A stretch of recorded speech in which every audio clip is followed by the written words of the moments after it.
Hello friends, ఈరోజు మనం ఒక చాలా స్మాల్ టాపిక్ ఏంట్రా అంటే యూనిటీ అండ్ డైవర్సిటీ గురించి చెప్పుకున్నాం. భిన్నత్వమే ఏకత్వం, ఏకత్వమే భిన్నత్వం. యూనిటీ అంటే ఏంటి? ఏకత్వం ఒకటే. డైవర్సిటీ అంటే భిన్నత్వం. అందుకే వీటి మధ్య డిఫరెన్స్ ఏంటి? ఇప్పుడు నుంచి చిన్నప్పటి నుంచి వింటూ ఉంటాం కదండి, యూనిటీ డైవర్సిటీ. ఏంటి వీటి మధ్య డిఫరెన్స్ అంటే, యూనిటీ అంటే ఏకత్వం. ఏకత్వం ఓకే, ఏకత్వం అంటే ఏది ఏకత్వం అంటే, మన ఎగ్జాంపుల్ ఇండియా తీసుకున్నట్లయితే, ఇప్పుడు ఇండియాలో డిఫరెంట్ రిలీజియన్స్ ఉంటాయి కదా. సో వాటిని డైవర్సిటీ అంటాం. అంటే భిన్నత్వం అంటే డిఫరెంట్ రిలీజియన్స్ ఉంటాయి, అంటే డిఫరెంట్ మతాలు ఉంటాయి. హిందూ, ముస్లిం, సిక్, జైన్ అలా ఉంటాయి. అలాగే డిఫరెంట్ లాంగ్వేజెస్ ఉంటాయి. సో తెలుగు, తమిళ్, ఇంకా చాలా ఆల్మోస్ట్ 22 లాంగ్వేజ్, అంతకన్నా ఎక్కువ 22 ఒఫిషియల్ లాంగ్వేజ్. సో తర్వాత దానికన్నా ఇంకా లాంగ్వేజెస్ ఉన్నాయి.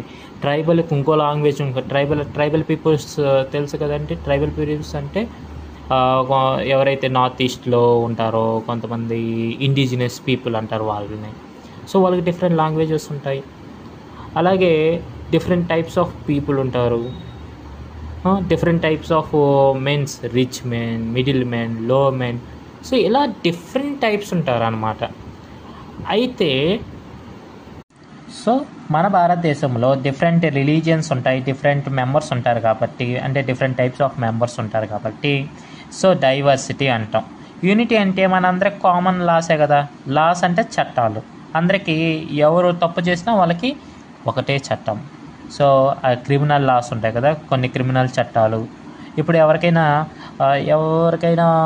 తప్పు చేస్తే ఖచ్చితంగా జైలుకు పోవాల్సిందే.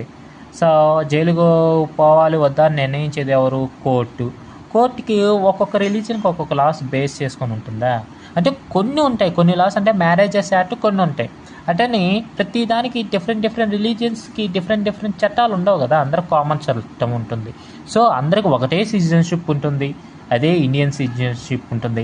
అందరికీ ఫండమెంటల్ రైట్స్ కామనే కదా. అందరికీ directive principles of state policy కామనే కదా. సో ఇలా అన్నీ కామన్గా ఉంటుంది. అంటే ఇది యూనిటీ. కాబట్టి India is the unity in diversity అంటే ఇదే అండి, భిన్నత్వంలో ఏకత్వం. అందరికి ఒకే చట్టాలు ఉన్నా కూడా డిఫరెంట్ పీపుల్స్, డిఫరెంట్ కల్చర్స్ ఉంటాయి.